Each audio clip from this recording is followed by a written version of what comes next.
say no to the delusional and yes to reality. It is for us to not allow us to be reigned under the tyranny of somebody's imagination. Do you have a response? And then we'll wrap it up.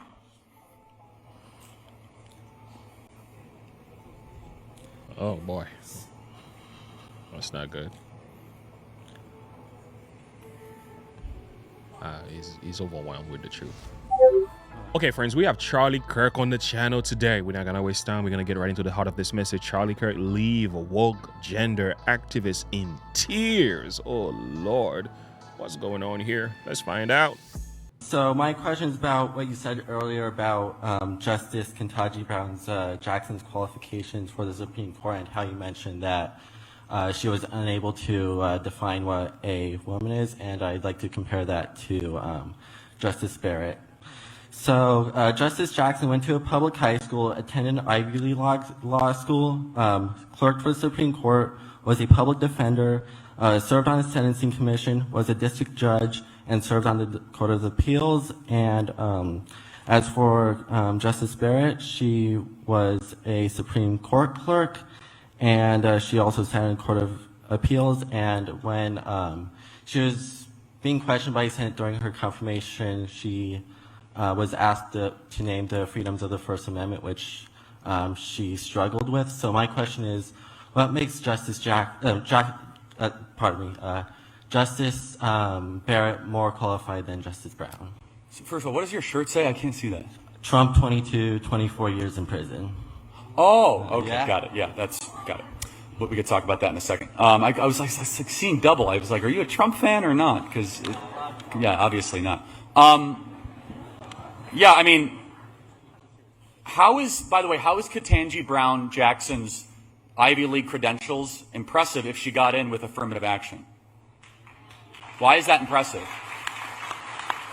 And by the way, Amy Coney Barrett did her entire hearing without a shred of notes in front of her. You remember that? She had nothing but a notepad, all from memory. Ketanji Brown Jackson, I will just ask you, do you think it's important that one of the 9 people determining the most important interpretation of our laws knows what a woman is?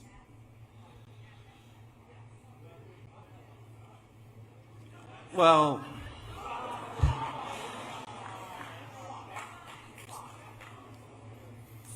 right. Well, my counter to that is that we shouldn't really be seeing the world in black and white. And a woman it's more than what meets the eye for a definition. No, it's not. No, we should see the world through male and female. Yeah. Why? Definitely. Well, why? Because I live in reality, not in Narnia or some sort of weird created academic abstract space that doesn't exist. So why shouldn't a person be socially welcome to identify with gender outside of the binary? Well, anyone can pretend to be something they're not, but that doesn't make them the thing that they're not. Can I be black? No. Oh, but why can't I socially become black? Blackface, right? I can pretend, wear camouflage, masquerade as something that I'm not, right? How's that different than a trans person? Race and gender are two completely separate things. They have nothing to do with each other, and the existence of being transgender does not imply the existence of being transracial. So you can pretend to say that you have ovaries when you don't, but you can't put makeup on to pretend to be a black person. What transgender women are claiming to have ovaries? There's lots of men that pretend to have ovaries. In fact, the CDC guidance says right now that men can chest feed. Do you think men can chest feed? That's not the sole criterion for being. So let me ask you a question. What is a woman?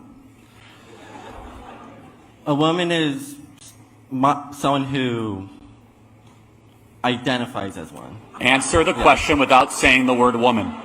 You can't say the word woman. That's called circular reasoning. It's like saying a tree is something that looks like a tree. So I'll ask again, what is a woman? A woman is a person who lives a lifestyle aligned with feminine characteristics, not necessarily your chromosomes or your genitals. So someone who just wears a dress. So what you are doing is you are reducing womanhood to a costume.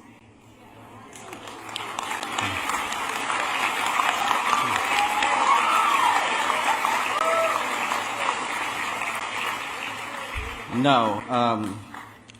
So, are you suggesting that, like, a transgender woman goes about her day pretending to be a woman, but then when she gets home, she starts acting like a man? No, delusional in every part of life. I understand that, but that doesn't mean they're not delusional.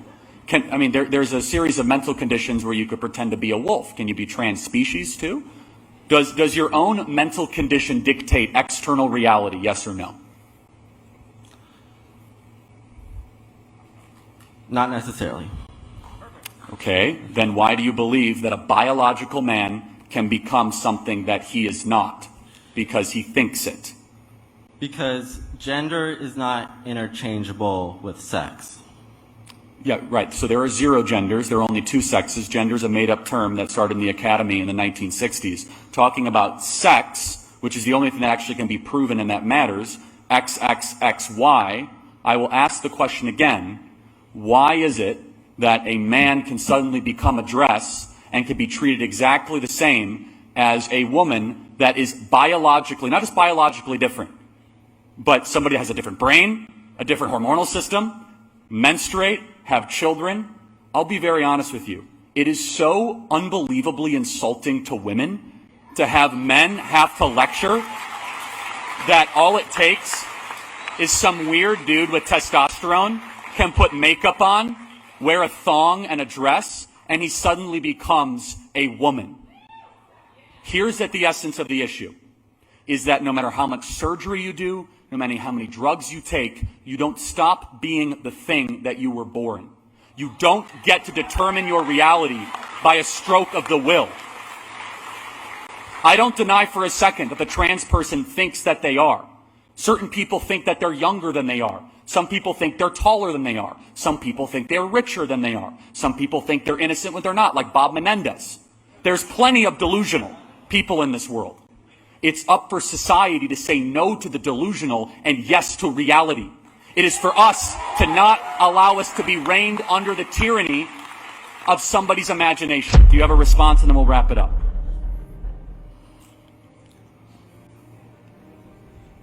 Oh boy. That's not good. He's overwhelmed with the truth. I'm not going to put you on the spot. I appreciate you being here tonight. Thank you so much. Thank you. All right, next question. And give it up for him. That's not easy to do at a conservative event. I appreciate that. Yeah, thank you. Wow. Oh man. Oh man. Oh man. Oof. Sheesh. All right. Charlie Kirk is on point. I mean, the truth just hit hard. It hit him like a ton of brick, man. I tell you what I think just happened here. This young man just realized he's been lied to. He just woke up. He just had a reality check. He just realized, I've been in school paying thousands of dollars only to find out these people been lying to me. So he just had a reality check. And I'm glad it's happening this early, which is good. The black face and woman face analogy that Charlie Kirk used was actually on point. It should be much easier for a person to identify as black or white or Hispanic or whatever gender, whatever race they want, because we have multiracial people, right? We have people who are mixed. We have grandmothers, part of this, and I got my dad, and half mom, half this. So it's much easier to make that claim, right? We have a lot of people like Colin Kaepernick and different people who are saying, I'm black, but they really have a white mom or they have a black dad and stuff like that. So that's much easier to do, but yet you can't make that claim. So this idea that a white person cannot claim to be black or a black person cannot claim to be white, if you want to be consistent with the analogy or the argument of what they're presenting, that claim could also be made because it's based on your belief system and supposedly your biology. But when it comes to transgenderism, biology is kicked to the curve. They don't care about biology anymore. It's more like, it's just what I feel. So The emotion takes the seat, biology is put to the side, and reality is no longer considered, and the rest of the world must bow their knees to my feelings. That's a problem. That is the right word for it, as Charlie Kirk said, delusional. It is delusional. Let's talk about our colleges. What's going on in our colleges today in these United States that our young men are talking like this? We should ask some serious questions to our schoolmasters, those making decisions behind the scenes and what the children are being given. They're being indoctrinated. This is what's going on here. This is a prime example of a young man who's been indoctrinated falsely in our schools, and he is confused. And we should be talking about more of what this is and how it is being done. I don't necessarily know how to fix it. All I'm saying is these indoctrination camps needs to be exposed. Let's talk about the truth. Charlie Kirk went really hard at the end here, laying out some major facts. And again, for as difficult as it was for him to accept, it looks like he was about to weep. If you look at the end of the video, he didn't know what to say.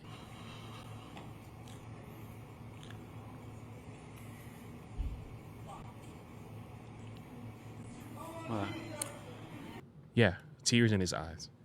Tears in his eyes. He had a reality check. He just realized he's been lied to. He had a woke up moment. I don't know where this is going to go. I think his life might change after this one. Because the truth, for as offensive as it can be, it's never sent to offend. But because of our sinful nature and our resilience to resist the truth, it is offensive. Have you ever heard the statement that goes like this? Better to get hurt by the truth than comforted with a lie. As a matter of fact, Jesus, who claims to be the way, the truth, and the life, John 14, verse 6, he also tells us that it is the truth alone that will set people free. When the truth is spoken, it sets the captives free. There are some, once they hear it, they see it, they will be freed. Now, there are some, I tell you what, you can preach, teach, give them facts, give them history, give them biology, give them analogy, they're still not going to listen. Unfortunately, because some people have their mind made up. They have been completely intertwined with their ideology. It's going to take a miracle to get them out of there, okay? But there are many of our sons and daughters, many of our youth, once they hear it, they will wake up. But I'll say this. What about the truth that is found in a relationship with Jesus? Because what is also not mentioned here in many of our schools is the level of ungodliness that is at the root of this issue. It's more than education, false education. There's a lot of children being raised in these public schools without a knowledge of God, and this is the result. Now, I'm not going to be all preachy about this, but I'm telling you, you keep God out of you, you keep talking about everything else but Jesus in these public schools, you ashamed of the Bible. We refuse prayer. We refuse to mention the name of Jesus because, we just want to separate church and state. That's not what it was meant to be. Not in that sense. The state was not supposed to dictate to the church, nor was the state supposed to advocate for one specific denomination. That was the context. But what has school become ever since we kicked Jesus out? What has school become when we removed the 10 Commandments? What has our school become when we said no prayer in school? No, we can't have that. Well, here is the result. We better pray for our young men. These are prisoners of hope, and they need to be set free. Anyway, friends, much more could be said. Thank you for listening. Share your thought and perspective with me. Link in the description below. You better get into that Bible. I'm telling you. Basic instruction before leaving Earth. Spend time in it daily. Put the word in your heart and obey what it says, and you'll be all right. Have a good one. Bye.